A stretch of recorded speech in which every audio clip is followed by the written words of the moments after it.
Buenas tardes con todos. Vamos a iniciar esta presentación sobre quemaduras, manejo en la atención primaria.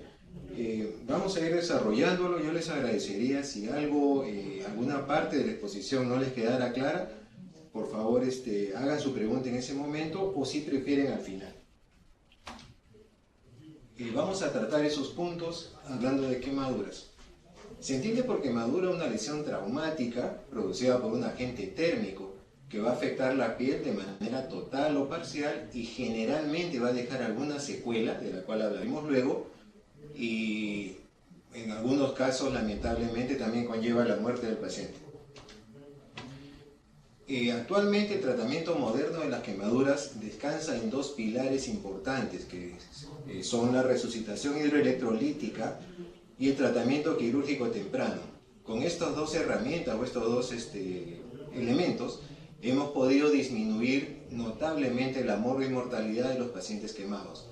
El Hospital Almenara, donde laboro hace ya algunos años, cuenta con la única unidad de quemado de la institución, por lo tanto nos hemos constituido en un centro de referencia de la institución a nivel nacional. Este es el concepto básico que quiero que quede totalmente claro, o desearía que quedara totalmente claro, para saber cómo manejar a nuestros pacientes. El concepto de gran quemado. Se entiende por gran quemado a un adulto, 15 a 59 años, con una extensión de quemadura mayor o igual a 20%, después hablaremos cómo hacer el diagnóstico de la extensión de quemadura, quemaduras de segundo o tercer grado. Repito, concepto de gran quemado, un paciente adulto con una extensión de quemadura mayor o igual a 20% de superficie corporal y una profundidad de segundo o tercer grado. Este concepto, cuando hablamos de niños y ancianos, se reduce a 10% de extensión, también con quemaduras de segundo o tercer grado. Algunos recuerdos respecto a la anatomía de la piel. Se considera el órgano más grande del cuerpo y el grosor va a variar, de acuerdo a la ubicación y al sexo. Varones tenemos piel más gruesa que las damas, niños y ancianos tienen piel más delgada que un adulto y la cara interna de las extremidades, generalmente en estos lugares la piel es más delgada que en la cara externa. Está compuesta por estos elementos y principalmente la epidermis es la que va a dar la función de barrera en la piel. Como sabemos es avascular y va a recibir nutrición a partir de la dermis, nutrición y estructura arquitectónica. Y los anexos cutáneos, las glándulas sudoríparas, sebáceas y folículos pilosos, nos van a servir y de manera importante porque son fuentes de reserva de células epiteliales o queratinocitos que nos van a permitir o van a producir la epitelización de las lesiones superficiales, como también hablaremos en un ratito. Las funciones de la piel normal, la que más nos interesa desde el punto de vista de quemado son estas tres. Funciona como una barrera contra infecciones, para preservación de líquidos y para regulación de la temperatura. Obviamente en el paciente quemado vamos a tener compromiso de la piel y en consecuencia afección de estas tres funciones tan importantes. En cuanto a la incidencia, no hay consenso, no se sabe realmente la cantidad de quemaduras. Algunos autores refieren que el 80% de las quemaduras reportadas, les repito, no hay consenso respecto a esto, serían menores de 20%, o sea, serían pacientes no gran quemado. En el hospital manejamos estos valores, en el Hospital Almenara. 200, esto proviene de un estudio que hicimos en el servicio durante el año 2011 al 2017. Esto es más o menos el resumen de cómo manejamos a los pacientes durante esos 8 años. Manejamos más o menos 249 hospitalizaciones por año. El 44% de nuestros pacientes hospitalizados son menores de 4 años y el 59% corresponden a sexo masculino. El agente causante de quemaduras más frecuente es el líquido caliente, más de 60%. Y hago hincapié en esto, en los niños menores de 4 años, el 93% de los niños quemados en este grupo etario se debe a líquido caliente. Fuego directo comprende el 20% de las quemaduras, fogonazo 11% y electricidad afortunadamente es poco frecuente, hablamos del 3%. Estos son la cantidad de pacientes gran quemados que manejamos anualmente. En total, 82 casos, con prevalencia o más frecuencia, mejor dicho, de sexo masculino que femenino. Y nuevamente, el grupo más afectado es el de niños menores de 4 años. Hago bastante hincapié en esto porque realmente tenemos que hacer conciencia que lo mejor es potenciar la parte preventiva, potenciar la prevención de las quemaduras. El segundo grupo etario, más por razones laborales, es el de 15 a 59 años. Y finalmente los ancianos porque ya hay deterioro de sus actividades, sus capacidades físicas y mentales también. En cuanto a mortalidad, aunque no hay consenso, se estima que en promedio a nivel global estemos aproximadamente en 10%. En el estudio que les acabo de mostrar respecto al Hospital Almenara, nuestra tasa de mortalidad es de 7%. Intentamos mejorarla. Les decía, no sé qué pasaba ahí. Un ratito. Vamos a ver una falla técnica, vamos a ver qué pasó. Si me escuchan afuera, se ha ido la imagen.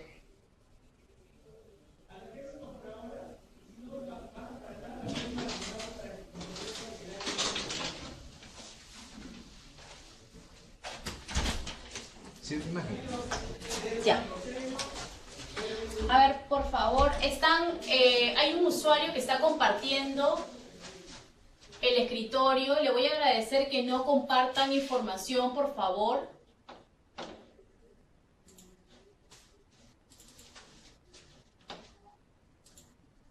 Se está compartiendo información de otras computadoras, por favor. Tengan cuidado con eso. Continuamos, doctor. Disculpen la interrupción. Bueno, seguimos. Les dije que el diagnóstico, les hablé de extensión y les hablé de profundidad. El diagnóstico de extensión, a mí me lo enseñaron en base a la regla de los 9. Es un método bastante sencillo que divide al cuerpo en múltiplos o submúltiplos de 9, pero es un método poco preciso, por lo tanto no lo recomendamos. A mi modesto entender, este es un método bastante sencillo para quienes no se dedican a la especialidad, para poder establecer un diagnóstico bastante preciso de la extensión de la quemadura. Hablamos de la palma del paciente, no de la palma de ustedes. Comparen su palma con la del paciente y ahí más o menos van a tener una idea de la extensión de la quemadura. La palma, a mí me enseñaron sin los dedos. Actualmente se considera la palma, incluyendo los dedos, corresponde a 1% de superficie corporal. Les repito, amigos, es la palma del paciente. Que es el método de Laney-Brauer, es la técnica que empleamos en los centros especializados en quemados. Tiene la particularidad que permite establecer las variaciones, o mejor dicho, considera las variaciones que ocurren en la extensión de la quemadura en base a la edad, de manera tal que un niño menor de 1 año va a corresponder la extensión de su carita o de su cabeza al 9,5%, respecto al adulto que baja a 3,5% la misma extensión de cara o cabeza. La mayor extensión de la cara en el niño se ve compensada por una menor extensión en los miembros inferiores. Les repito, esto lo manejamos en centros especializados. Es la tabla, la que aparece en la gráfica es la tabla que empleamos. En cuanto, ya vimos a grandes rasgos el diagnóstico de extensión de quemadura. La otra parte del diagnóstico la comprende la profundidad de la quemadura. Hay diferentes sistemas de clasificación. El doctor Quiabra, que es quien nos enseñó quemados en el hospital, manejaba este sistema: primer, segundo grado y tercer grado. En el primer grado, como se ve en la gráfica, hay un compromiso parcial de la epidermis. ¿Esto qué significa? Que la función de barrera de la piel no se ha comprometido, funciona normalmente. Por lo tanto, estas quemaduras no van a entrar en el cálculo de extensión de las quemaduras. Les repito, en las lesiones de primer grado solo hay una afección parcial del epidermis y no se pierde la función de barrera de la piel. Por lo tanto, no entra en el cálculo de extensión de las quemaduras. ¿Qué es la lesión característica de estas? Son las insolaciones que sufrimos en la playa. ¿De acuerdo? También puede ser en lesiones por líquido caliente, que producen lesiones muy superficiales. Tenemos aquí a esta señorita que se quedó dormida en la playa y terminó con un color rojo camarón, hervido. Eso es característico en las lesiones de primer grado. Son muy dolorosas, muy eritematosas, pero lo bueno es que más o menos en 2 o 3 días a lo sumo están epitelizando sin dejar ninguna secuela ni cicatrización patológica. En líneas generales, amigos, mientras más superficial es la quemadura, es más rojiza y es más dolorosa. Mientras más profunda es la quemadura, es más pálida y menos dolorosa.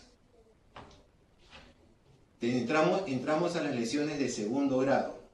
Como ven ustedes, ya se comprometió todo el espesor de la epidermis y parcialmente se va dañando la dermis. Acá sí hay compromiso de la función de barrera de la piel, por lo tanto, estas quemaduras sí entran al cálculo de extensión de la quemadura. Nos enseñaron a manejarlo en esta subclasificación, superficial, intermedio y profundo. Realmente es difícil establecer una diferenciación desde el punto de vista clínico, por más experiencia y buena voluntad que uno tenga. Como ustedes ven, había una parte de la quemadura en la espalda de esta niñita que parecía ser más o menos superficial, sin embargo, todo lo que ven blanco en la lámina de la derecha es tercer grado. Realmente, les repito, es difícil, por más experiencia que uno tenga, establecer con mucha certeza. Se habla de que el diagnóstico clínico de la profundidad de las quemaduras en ojos expertos bordea el 70%. Entonces hay que tener bastante cautela cuando hagamos este diagnóstico. Segundo grado superficial. La lesión es rojiza, dolorosa y va a cursar con una epitelización en un lapso de 7 días. Esto significa que no va a producir una cicatriz patológica. Como secuela podría quedar cierta hipocromía en la zona quemada, que será más notoria mientras más oscura sea el color natural de la piel del paciente. La lesión de segundo grado intermedio es un poquito más profunda y un poquito más de afección de la dermis, pero sí, afortunadamente va a ocurrir una epitelización más o menos en 12 semanas. Estas lesiones tampoco dejan cicatriz patológica, pero también se pueden asociar con hipocromía. Finalmente, las lesiones de segundo grado profundo ya dejan de ser rosadas para tornarse blanquecinas. En estas lesiones, generalmente recomendamos injertar porque, como ustedes ven en la gráfica o en las letras del costado, el 78% de los casos se asocian a cicatriz patológica. Y esta cicatriz patológica puede asociarse con contracturas en caso que asienten en flexuras de articulaciones, produciendo limitación funcional en el paciente. Las lesiones de tercer grado, como ustedes ven en la gráfica, hay compromiso total de la epidermis, compromiso total de la dermis y puede llegar hasta celular subcutáneo, músculo, hueso, etc.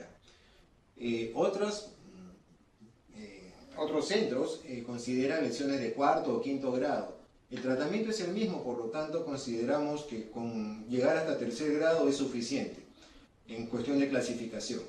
En este caso no se espera que haya epitelización porque ya se perdieron todos los anexos cutáneos y lo que habría que hacer es una cobertura con injertos de piel parcial o colgajos, lo que tenemos que hacer con mucha frecuencia en quemaduras eléctricas. Esto es clínicamente las quemaduras de tercer grado. Ustedes ven en el pie, en el torso del pie hacia tobillo, ven unas líneas algo rojizas, algo violáceas. Eso se conoce como trombosis venosa, que es un signo patognomónico de quemaduras de tercer Sí, grado. se puede ver lo que está explicando, porque está en los papeles. ¿Ok?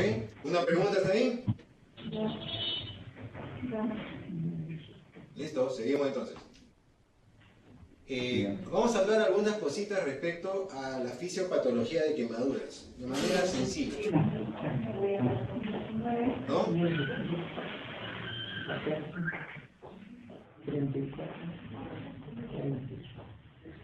Bueno, hay un daño por el calor, hay un daño tisular directo, que va a producir una coagulación de proteínas tisulares. Esto es, como les repito, debido al calor, puede ser por líquido caliente, fuego, productos químicos o una quemadura eléctrica. ¿Qué pasa? Hablamos de paciente gran quemado. No sé, alguien está, yo les agradecería, me distraen un poco esos sonidos. Si van a hacer una pregunta, me detengo y la hacen. De lo contrario, les agradecería evitar esos ruidos. Yo no sé cómo se maneja esta cosa. Estamos aprendiendo. Todos estamos aprendiendo, creo. Bueno, les decía, en un paciente quemado siempre va a haber una respuesta inflamatoria. Si es un paciente no catalogado como gran quemado, la respuesta inflamatoria va a ser local. No es tan inocua como puede pensarse, ya que la respuesta o el evento fisiopatológico más importante en la quemadura es el incremento de la permeabilidad capilar. Al incrementarse la permeabilidad capilar, permite la salida de solutos y la salida de líquidos del espacio intravascular hacia el intersticio. En otras palabras, va a producir edema. Les repito, puede ser edema local, pero si estamos ante un paciente gran quemado, y de ahí venía la importancia de lo que les explicaba al comienzo, en el paciente gran quemado esta respuesta inflamatoria es sistémica. Vale decir, el paciente va a tener fuga masiva de líquidos hacia el intersticio a partir del intravascular. Esto puede condicionar un choque hipovolémico y desgraciadamente llevar al paciente a una falla orgánica múltiple y fallecimiento. Simplemente el evento es el mismo, lo que cambia es la magnitud del mismo en base a la extensión y profundidad de la quemadura.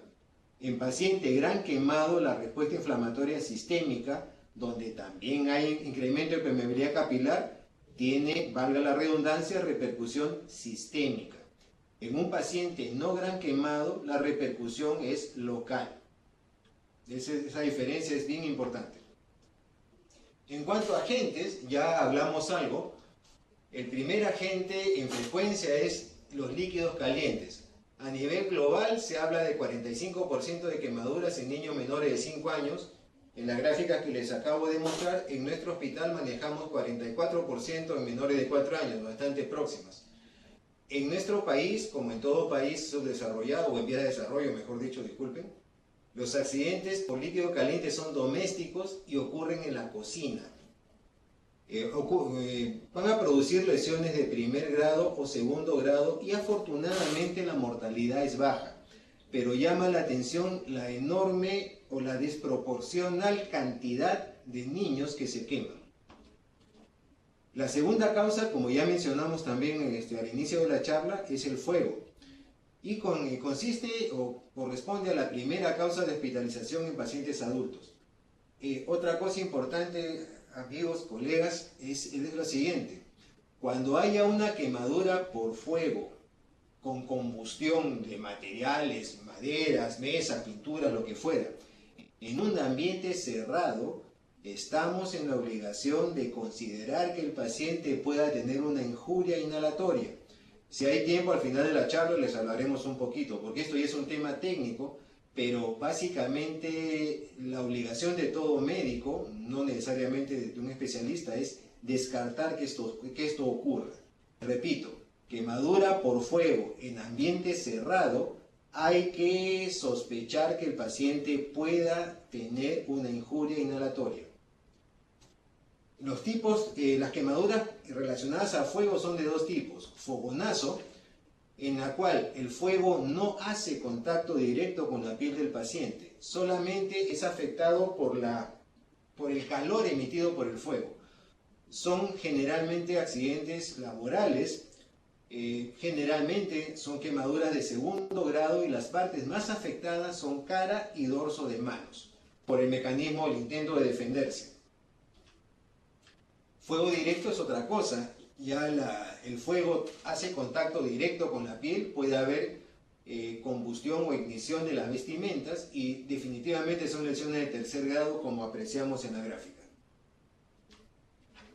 Quemaduras por electricidad son de manejo muy difícil, afortunadamente son poco frecuentes en nuestro medio y a nivel mundial también.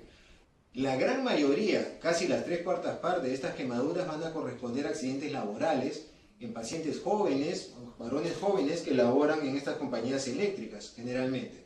Suelen ser quemaduras de tercer grado que tienen una elevada morbilidad y una baja mortalidad. La vamos a diferenciar en quemaduras de bajo voltaje por debajo de 1000 voltios y de alto voltaje mayor o igual a 1000 voltios. La tasa de mortalidad en las lesiones por electricidad es tan alta como 15% según algunos reportes. Se va a deber a paro cardíaco secundario a una arritmia que pueda ocurrir en el lugar de la quemadura o del accidente, mejor dicho. Por lo tanto, lesiones de bajo voltaje. Ocurren con mucha frecuencia en niños, lamentablemente menores de 3, 4 o 5 años. Los niños no miden el peligro, por lo tanto si ven un cable por ahí se les ocurre morderlo como hizo el pequeñín de la foto superior y viene su amiguito y jala el cable y le produce la quemadura que ven en los deditos del niño de la foto inferior. Frecuente, lamentablemente es frecuente. En el hospital manejamos 1 o 2 pacientes por año de esta edad y con estas características. Hay otra posibilidad de quemadura por alto voltaje que es el arco voltaico. En el caso del arco voltaico, haciendo un paralelo con las lesiones por fogonazo, la electricidad no va a afectar directamente al paciente. Lo que va a afectar al paciente es la energía radiante emitida generalmente por un cortocircuito, como en esta foto, o por una fuente de alta tensión. Son lesiones también de segundo grado, generalmente, y suelen afectar cara y dorso de manos también. Ocurren casi exclusivamente en varones jóvenes que se dedican a trabajar en estas compañías eléctricas. Ustedes ven acá esta gráfica de esta mano prácticamente momificada. Esta es una quemadura por corriente eléctrica de alto voltaje. Es muy difícil que un paciente con una quemadura por alto voltaje no pierda al menos una falange. Lamentablemente es muy frecuente, mejor dicho, que haya que hacer amputación de alguna parte de esta zona quemada. Disculpen, se corrió la foto. Hay que hacer consideraciones especiales, ¿cómo se llama?, en lesiones eléctricas. Las quemaduras eléctricas se van a diferenciar de cualquier otro agente que cause quemadura por estos 3 eventos. El primero es un trastorno cardíaco. ¿Qué pasa? Como se ve en la gráfica, esa línea roja, la señora ha hecho contacto con la corriente eléctrica y la corriente eléctrica va a atravesar su cuerpo y si se dan cuenta va a atravesar el eje cardíaco. Recuerden que el corazón se maneja por estímulos cardíacos, por lo tanto, la corriente eléctrica puede producir algún trastorno en la velocidad de conducción, vale decir una arritmia cardíaca, incluso el fallecimiento. Lo curioso es que se ha visto que con cierta frecuencia las lesiones de alto voltaje se asocian a paro en asistolia y las de bajo voltaje con fibrilación ventricular. Vale decir que si hay un paciente víctima de una lesión por electricidad, es mandatorio tomar un electrocardiograma y consultar a un cardiólogo, un internista o, en fin, según la complejidad del hospital donde estén, para ver cómo está esa parte. El otro evento, disculpen, respecto a lesión cardíaca, como les quiero insistirles, que se puede asociar tanto a bajo voltaje como alto voltaje. El otro evento que ocurre en quemaduras eléctricas o debemos sospechar que puede ocurrir es la presencia de hemocromógenos en orina. ¿Qué pasa? las lesiones por alto voltaje se van a asociar con rhabdomiolisis, vale decir una destrucción muy grande de tejido muscular. Esto va a producir depósito de hemocromógenos, mioglobina principalmente, a nivel de tubo contorneado distal, y va a producir una orina rojiza oscura, como ven ustedes en el último frasco. Esto va a requerir un tratamiento mediante rehidratación. En términos sencillos, ayudar a que el cuerpo vaya eliminando estos cromógenos dañinos. Se usa vamos a hablar más detenidamente de la reanimación hidroelectrolítica más adelante en la charla, pero simplemente es elevar, incrementar un poco los fluidos, y más o menos en un lapso de 4 a 6 horas puede haber una progresiva coloración menos oscura de la orina. Esto sí se asocia con lesiones de alto voltaje. Lo mismo que el síndrome compartimental. El síndrome compartimental, ¿qué ocurre?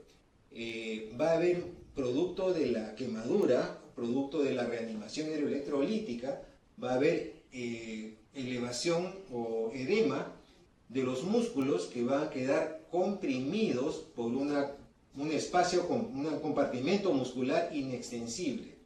Por lo tanto, puede producir isquemia, puede producir compromiso de partes nobles. El tratamiento es una fasciotomía. Este diagnóstico es difícil. La especialidad que maneja mucho estos cuadros de síndrome compartimental son los traumatólogos. Si hay un traumatólogo en el hospital, va a poder orientarlos bastante bien ante la presencia y manejo de esto, porque esto sí es una emergencia. Les repito, esto se asocia no solo a quemaduras por alto voltaje, sino también a síndromes por aplastamiento. Sustancias químicas, vemos muy poco en el hospital. 4% es la frecuencia global, pero en el hospital vemos 0.5 o 1% a lo sumo por año. También suelen ser accidentes laborales, generalmente en varones jóvenes. Hay un daño tisular progresivo, y lo curioso de estas quemaduras es que aparentan ser menos profundas de lo que realmente son. Tenemos los ácidos, que es el mecanismo lesivo. En mis tiempos, cuando yo empezaba con esto, hablaba mucho de que, por ejemplo, esta escara verde podría deberse a ácido sulfúrico. Eso ya no es así. El color de la escara es algo muy irrelevante. La escara significa tercer grado y hay que retirarla. Esta es una lesión por álcali. Si te dan ustedes cuenta, no tiene mucha diferencia con las otras lesiones. Y otra cosa es, en medio de la experiencia que tenemos, es muy poco probable que la víctima de una quemadura química sepa con qué se quemó. Es poco probable. Por lo tanto, simplemente poder discernir entre un álcali y un ácido no es tan sencillo. Prevención. Esta parte es la que me parece que hay que dar bastante importancia. Diferentes reportes hablan de que hasta el 90% de las quemaduras pueden ser prevenidas, y esto es algo que debe manejarse más a nivel de hospitales de primer nivel. En países desarrollados se ha logrado disminuir la mortalidad hasta en un 50%, mejorando el tratamiento quirúrgico y los programas de prevención. Esto no se ha podido lograr en países en vía de desarrollo como el nuestro por múltiples problemas. Repetimos, la primera causa de quemaduras es líquido caliente. Por lo tanto, un principio básico es evitar que los niños entren en la cocina. Las quemaduras por fuego se producen generalmente porque el muchachito se robó un cigarro del papá y quiso prenderlo a escondidas, o alguien dejó prendida la vela al santito de su preferencia y vino el pequeñín y jaló la vela. En fin, son una serie de accidentes que pueden ser totalmente prevenidos. Cuando haya fuga de gas, nunca encender el interruptor, porque se produce una chispa, como hemos visto varios pacientes lamentablemente, que generan una bola de fuego literalmente y los afectan. Si hay sospecha de fuga de gas, abrir las ventanas, cortar el surtidor de gas. Respecto a la corriente eléctrica, las casas modernas están ubicando los tomacorrientes a un nivel bastante alto para evitar que los pequeñines los toquen. en casas antiguas se recomienda colocar estas tapitas como en la foto superior, y algo muy frecuente en nuestro medio lamentablemente que se conectan muchos artefactos eléctricos en un solo tomacorrientes, y eso puede producir cortocircuitos e incendio en la casa. Definitivamente pacientes niños y pacientes ancianos, o niños y ancianos, debemos los adultos estar al cuidado de que no se expongan a fuego. Dos palabras respecto a pacientes diabéticos. Hemos tenido una serie de casos. Recuerden que los diabéticos tienen hipoestesia, por lo tanto siempre sería recomendable que algún integrante de la familia chequee la temperatura del agua. Para que este es un paciente que se introdujo los pies en agua caliente para desinflamarse y estaba a muy alta temperatura y se produjo esas quemaduras tan profundas. Otro tanto para pacientes con alguna discapacidad física, como un síndrome convulsivo, trastornos de la marcha, cardiopatías o discapacidad mental. Siempre tienen que estar supervisados estos pacientes. En cuanto al tratamiento inicial, básico, detener el proceso. Si tenemos un paciente que tiene una lesión por fuego, evitar que este paciente corra, porque si va a correr, el aire va a incrementar las llamas. Es difícil, es fácil decirlo, pero es difícil que la gente lo entienda. Detenerse y rodar en el suelo, o que alguien le acerque una manta, trate de sofocar el fuego con la manta, o con arena, idealmente con agua. Cuando tenemos este producto químico en polvo, hay que sacudirlo y luego tratar de irrigarlo. Producto químico líquido, hacer una irrigación siempre.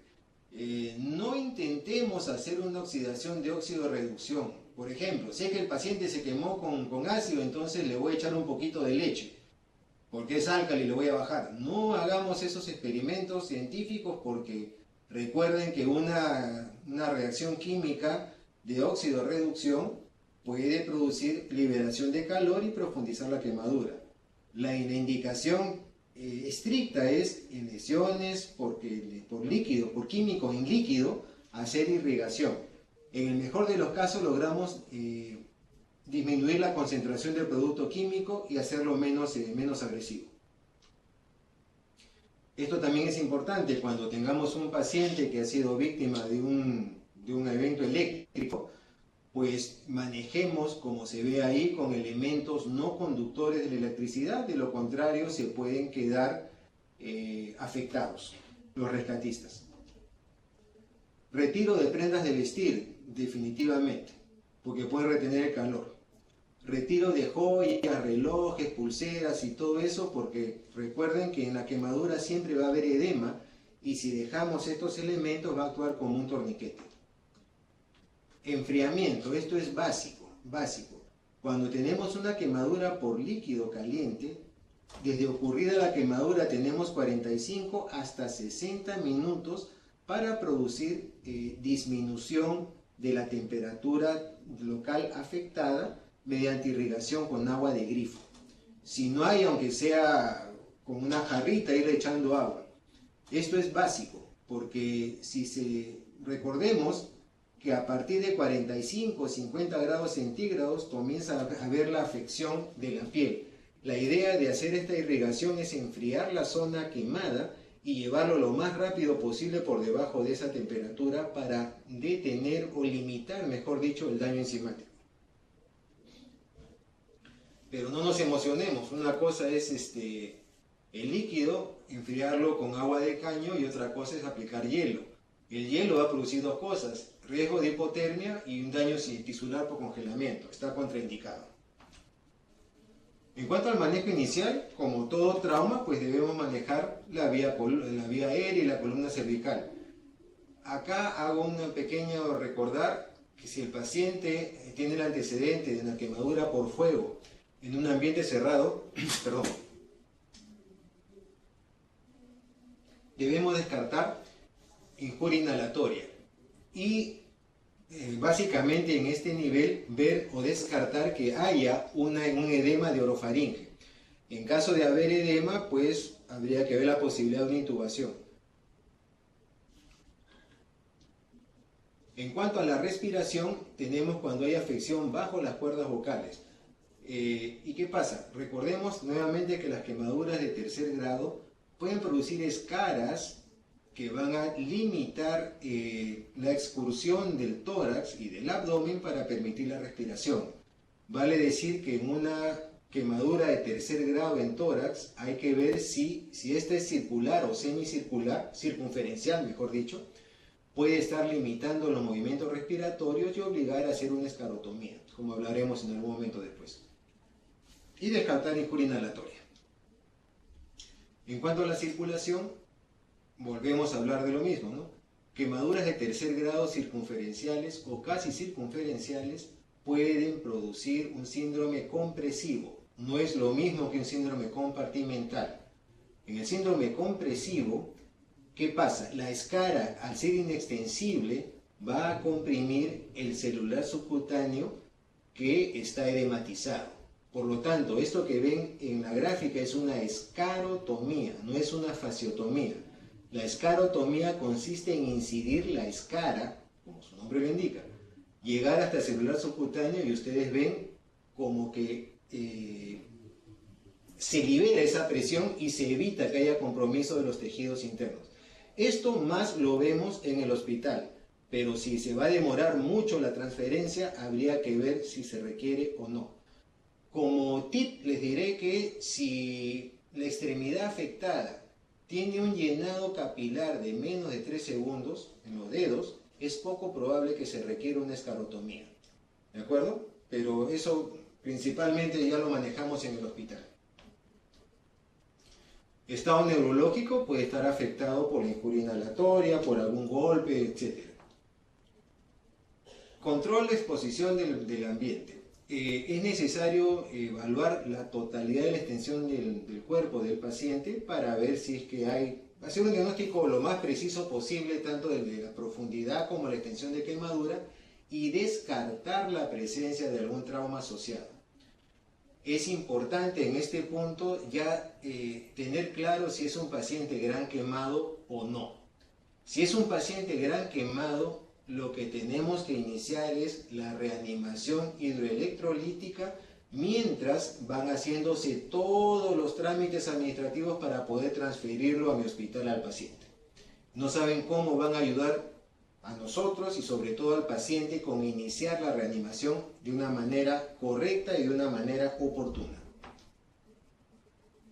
Esto es lo que estamos trabajando con el jefe, el doctor Núñez, para que quede claro qué pacientes deben transferirse y qué pacientes no deben transferirse. Esto es como la cuota inicial, ya después vamos a hablar con cada centro, con cada red específicamente de esto. Para el transporte del paciente quemado hay que limpiar las lesiones en lo posible con agua y jabón, cubrir con gasa y un antimicrobiano tópico, puede ser mupirocina o si no, simplemente con gasas. Cubrirlo con sábanas limpias y abrigarlo, porque recuerden que según la extensión de la quemadura puede haber hipotermia. Y siempre es importante controlar la respiración. En cuanto al tratamiento, lo que ustedes nos pueden ayudar bastante es con la reanimación hidroelectrolítica. Por eso es que ahí quiero hacer un poquito más manejarlo con un poco más de detenimiento. Los objetivos para la reanimación hidroelectrolítica o resucitación, como nos enseñó el doctor Quiabra, es restaurar y preservar la perfusión tisular. Una resucitación hidroelectrolítica exitosa o adecuada, mejor dicho, va a permitir normalizar la permeabilidad capilar en 18 a 24 horas. Vale decir, si lo conseguimos, ya no va a haber pase de fluidos del intravascular hacia el intersticio. Esa es la finalidad de la adecuada reanimación hidroelectrolítica. ¿A qué paciente se lo doy? Al paciente gran quemado. Ya sabemos cuál es el paciente gran quemado. Existen una serie de fórmulas, pero queridos colegas, las fórmulas solamente son referenciales. No quiere decir que es ese el volumen exacto que le vas a pasar. ¿De acuerdo? El otro problema es que casi todas las fórmulas con las que contamos van a tender a producir una sobrehidratación en el paciente. Y esto va a condicionar mayor edema, mayor hipoxia tisular. Porque recordemos lo siguiente, la idea de la reanimación es corregir el incremento de permeabilidad capilar, pero mientras esto ocurre, mientras se va corrigiendo, ese mayor volumen que estamos poniendo, parte de ese volumen va a seguir produciendo edema. Por eso tenemos que ser muy cautos con la cantidad de líquido que estamos pasando y el tipo de líquido que estamos pasando. Enseguida vamos a hablar de eso. Esta es la fórmula de Parkland, que es la que van a encontrar ustedes en casi cualquier libro. Es la más usada y la más conocida. Usan un producto que se llama lactato de Ringer, que es un cristaloide discretamente hipotónico. Lo recomiendan a volúmenes de 4 centímetros cúbicos por kilo por extensión de quemadura. Quienes recomiendan esto dividen el 50% de ese cálculo en las primeras 8 horas y el otro 50% en las 16 horas que completan las primeras 24. Todo este palabreo para decirles que hay que regularlo con el débito urinario como cualquier método de reanimación hidroelectrolítica. El débito urinario, y esto sí es muy importante que lo recuerden, en adulto y en anciano va de 0.5 a 1 centímetro cúbico, más hacia 0.5. Y en un niño va de 1 a 2 centímetros cúbicos, más hacia 1 centímetro cúbico. Vale decir, si tenemos un adulto de 70 kilos, gran quemado, yo voy a pasarle fluidos, solución isotónica, que me permita obtener un débito urinario. Si el paciente pesa 70 kilos, hablo de 0.5 centímetros kilos por hora, que me permita obtener un débito urinario de 35 centímetros cúbicos por hora. ¿Quedó claro? Espero que sí. ¿Cómo nos enseñaron a manejar en el almenaje el doctor Quiabra? La fórmula de Bruch modificada, muy parecida a la anterior, pero si les dijimos al inicio que las fórmulas generalmente producen sobrehidratación, a nosotros nos enseñaron a manejar un poquito menos de fluidos. En vez de 4, 3 centímetros cúbicos por kilo por extensión de quemadura. En nuestro hospital no contamos con lactato de Ringer. El cristaloide isotónico que tenemos, y seguramente tienen ustedes también en sus establecimientos, es el cloruro de sodio al 0.9%, la solución salina. Como ustedes ven, el débito urinario que manejamos es el mismo que en toda fórmula. En las segundas 24 horas, el volumen que empleamos es la mitad aproximadamente del calculado para las primeras 24 horas. Les repito, esos volúmenes calculados son meramente referenciales. Lo que realmente va a confirmar que estamos bien o mal encaminados en la reanimación es el débito urinario. Les repito, en adulto y anciano 0.5 centímetros cúbicos por kilo por hora y en niño 1 centímetro cúbico por kilo por hora. Entonces, establecido el diagnóstico de paciente gran quemado, de inmediato debemos comenzar con la reanimación con solución isotónica, cristaloide isotónico, cloruro de sodio a 9 por mil. Volúmenes, ya más o menos los volúmenes referenciales ya le dijimos, y ese volumen que me permite obtener el débito urinario que les acabamos de mencionar.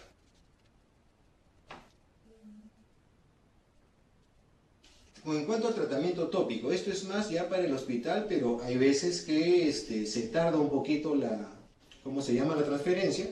Pues si son lesiones sin tejido necrótico, lavado con agua y jabón, ungüento antimicrobiano y algún apósito o gasas. Ya más con tejido necrótico, eso ya es rollo del hospital, que es una escarectomía. Si es más del 10%, sí, por favor, si son lesiones de segundo grado, más del 10%, hay que hacer en lo posible las curaciones con sulfadecina de plata. ¿Por qué? Porque ya más del 10% es una extensión que pone en riesgo al paciente desde el punto de vista de infección. Y la sulfadecina de plata es un muy importante y muy efectivo agente antimicrobiano tópico. En caso de tercer grado, el tratamiento es quirúrgico, no queda otra. La antibiótico terapia sistémica la vamos a emplear cuando hay sospecha de infección invasiva, sospecha de sepsis o sospecha de shock séptico. Arriba tienen ustedes los gérmenes que en mi hospital aparecen con más frecuencia. Estafilococo, pseudomonas, se comparten o intercambian en primer y segundo lugar. En tercer lugar definitivamente está la Cinetobacter y en cuarto lugar y cada vez con más importancia la Candida albicans. El tratamiento empírico va a ser hecho, les repito, cuando se sospecha de un cuadro infeccioso, sepsis, una infección invasiva, un shock séptico. Y va a ser hecho en base a los microorganismos más frecuentes. Son generalmente tratamientos de amplio espectro y previa toma de cultivos. En nuestro hospital manejamos una cefalosporina de tercera generación y amicacina, otro según criterio del médico. Tratamiento nutricional, esto también ya es para el hospital. Recordar que la tasa metabólica basal en un paciente gran quemado puede incrementarse casi al doble. La idea del tratamiento nutricional es disminuir el consumo de masa magra, porque este incremento de tasa metabólica basal, el paciente va a obtener la energía produciendo hidrólisis del músculo estriado, vale decir consumo muy importante de la masa magra. Tanto así que se supone que un paciente gran quemado no complicado, al final de su tratamiento ha consumido el 25% de su masa magra. Finalmente, el tratamiento va a ser quirúrgico. Recordemos que el tejido quemado va a producir liberación de mediadores químicos. Esto va a producir una respuesta inflamatoria sistémica, local, si es un paciente no gran quemado, y sistémica, si es una paciente gran quemado, con deterioro y, si la cosa va mal, síndrome de disfunción orgánica múltiple y fallecimiento. Y creo que eso fue todo.